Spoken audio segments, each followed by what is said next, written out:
hoje em dia nós temos com muita facilidade o acesso na palma da nossa mão a várias informações. Dentre essas informações, assuntos de nutrição e alimentação. E muitas vezes essas informações, como estão jogadas na internet, às vezes as pessoas não sabem interpretar alguns estudos, acabam jogando informações ou que são equivocadas, que não era bem aquilo que aquele estudo queria dizer, ou não era daquele jeito que aquele estudo devia ser interpretado, ou realmente são com informações totalmente erradas sobre alimentação e nutrição. E por isso, o vídeo de hoje tem o objetivo de desmistificar alguns assuntos sobre nutrição que talvez tu já tenha escutado por aí e não sabia que era um mito. Oi pessoal, tudo bom?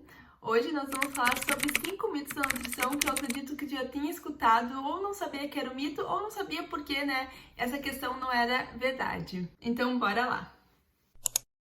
Então, o primeiro mito é: alimentos fits ou light são mais saudáveis. Na verdade, quando a gente está falando de alimento saudável, a gente não está falando quantidade de calorias, de proteínas, de carboidratos ou gorduras que tem aquele alimento.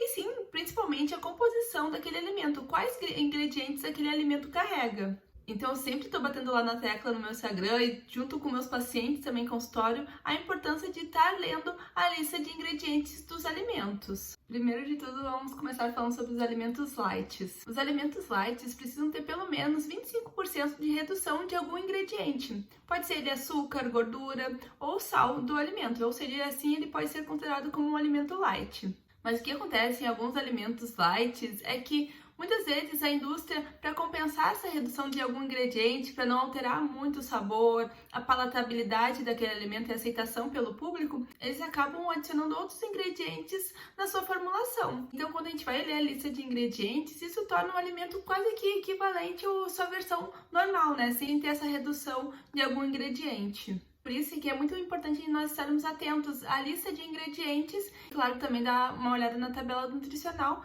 para saber se realmente o que tem naquele alimento. E puxando o gancho agora para a nova rotulagem nutricional que eu falei lá no meu Instagram para vocês, agora vai ficar muito mais fácil também a visualização desses alimentos, porque agora eu vou deixar aqui do lado para vocês que vai ter uma tarja na frente do alimento dizendo se ele é alto em açúcares adicionados ou gordura saturada ou em sódio também. Então, por isso que os alimentos light não são considerados mais saudáveis necessariamente do que os alimentos na sua versão natural, normal. E os alimentos considerados como fit, geralmente eles vêm com esse apelo de substituir ingredientes tradicionais que a gente usa numa receita por ingredientes que apresentam uma maior qualidade nutricional. E muitas vezes esses alimentos fit usam ingredientes muito mais calóricos do que as versões tradicionais. Por exemplo, quando a gente vai comparar uma farinha de trigo branca com uma farinha de amêndoas, por exemplo, a farinha de amêndoas é rica em gordura e isso torna um alimento muito mais calórico. E muitas vezes, quando esse alimento é considerado como fit,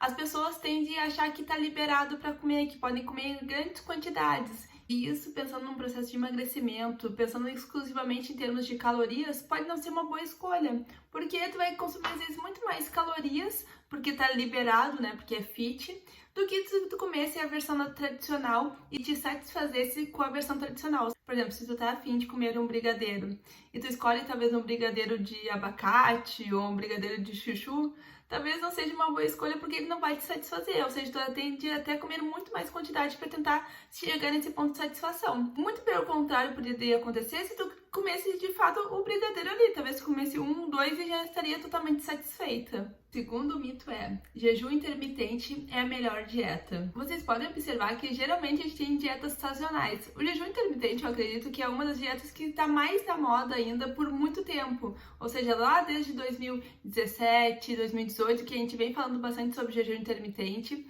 E sim, quando feito de forma bem orientada, ele pode ser uma boa estratégia nutricional, mas a gente tem que lembrar que o jejum intermitente é uma das estratégias que a gente tem dentro de uma gama de estratégias no mundo da nutrição. Então, o jejum intermitente não é a tua única saída ou a melhor dieta de todas. Tudo vai depender da adesão do paciente. Então, vamos pensar juntos, Se tu tá fazendo o jejum intermitente, mas não consegue seguir ele conforme ele tem que ser seguido, ou não consegue, consegue seguir por um período e depois acaba chutando balde e tendo episódios de exagero alimentar, talvez o jejum intermitente não seja para ti. Mas se tu tá fazendo um plano alimentar que tem um pouco mais de flexibilidade, que tu consegue ter essa satisfação na questão dos alimentos, que tu não precisa ficar longos períodos sem se alimentar, e tu consiga aderir a longo prazo, isso é muito importante. Então quer dizer que talvez essa outra dieta seja melhor para ti. A gente fala que dietas não funcionam, a gente fala sobre a questão de conseguir, né, manter essa dieta a longo prazo e conseguir, né, não recuperar o peso perdido, ou seja, ficar naquele efeito sanfona, ou seja, manter a constância também no peso perdido. E claro, isso é um desafio, não é nada fácil. Por isso que é sempre importante procurar orientação nutricional para ter esse acompanhamento de perto e ser algo efetivo realmente. Então não é que o jejum intermitente não funcione ou ele é um mito, mas a gente tem que pensar que outras dietas sim podem ser mais efetivas do que o jejum intermitente, porque tudo vai depender da adesão. Mito número 3. Pular a janta emagrece. Eu sei que antigamente muitas pessoas achavam que pular a janta iria fazer elas emagrecerem e que isso era, né, a solução dos problemas. Na verdade, quando a gente está falando de processo de emagrecimento, ou seja, de perda de gordura, nós estamos falando em questão de comer menos calorias do que tu gasta, ou seja, aquele famoso déficit calórico.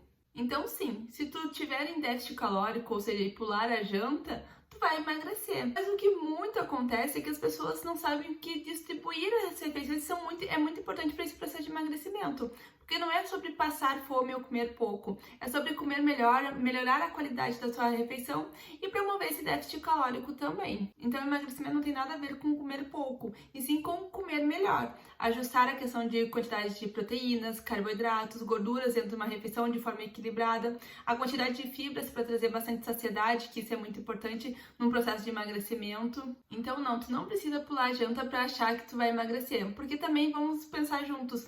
Se tu ultrapassar tuas calorias do dia a dia, né, frequentemente, não só num dia, mas com uma constância, ou seja, promover esse superávit calórico constantemente, tu vai ter sim um aumento de gordura. E tu pode estar pulando a janta ou não, que tu vai ter esse aumento de gordura por estar em superávit calórico, ou seja, consumindo mais calorias do que tu gasta. Mito número 4. Carboidrato à noite engorda. Atualmente, na literatura científica, a gente não tem nenhum estudo que comprove que carboidrato à noite vai aumentar as tuas calorias. Como a gente falou anteriormente, a questão de engordar ou emagrecer depende muito da questão de calorias. Então, se tu quer emagrecer, ou seja, está em um processo de perda de gordura, tu tem que consumir menos calorias do que tu gasta. Se tu está num processo de ganho de massa magra, por exemplo, tu precisa consumir mais calorias do que tu gasta. Então, tá num superávit calórico.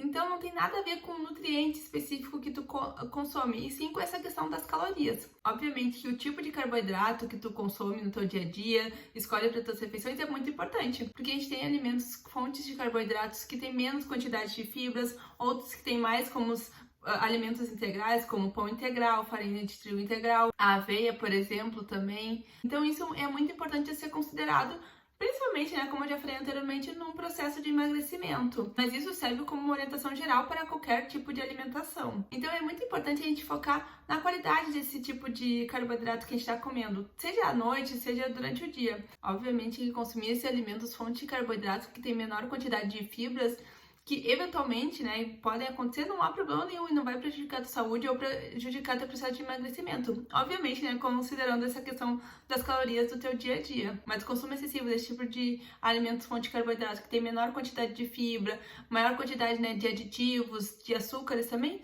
pode sim, né, ser um prejudicial tanto para o processo de emagrecimento quanto para a tua saúde também. Tudo é questão de equilíbrio, né, e saber fazer uma boa composição entre os nutrientes. Porque quando a gente está consumindo, por exemplo, uma tapioca que tem um alto índice glicêmico, junto com uma fonte, por exemplo, de proteína ou uma fonte de gordura, esse índice glicêmico vai baixar.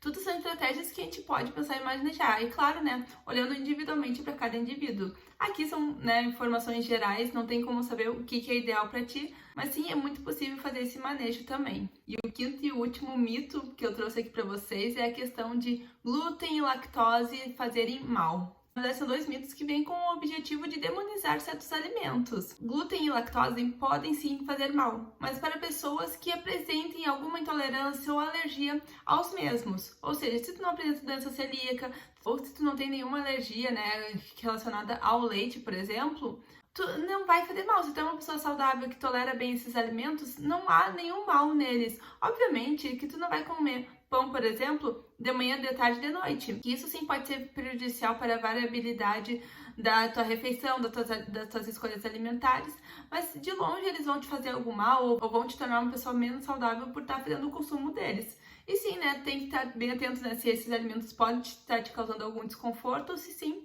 né, é recomendado que tu faça exames, procure ajuda médica, né, para isso. E também orientação nutricional para manejar essa questão dos alimentos dentro da refeição, mas que se eles não te fazem mal, não há problema nenhum em consumir, eles não são inflamatórios, nem vão, né, te deixar menos saudáveis, como eu falei anteriormente.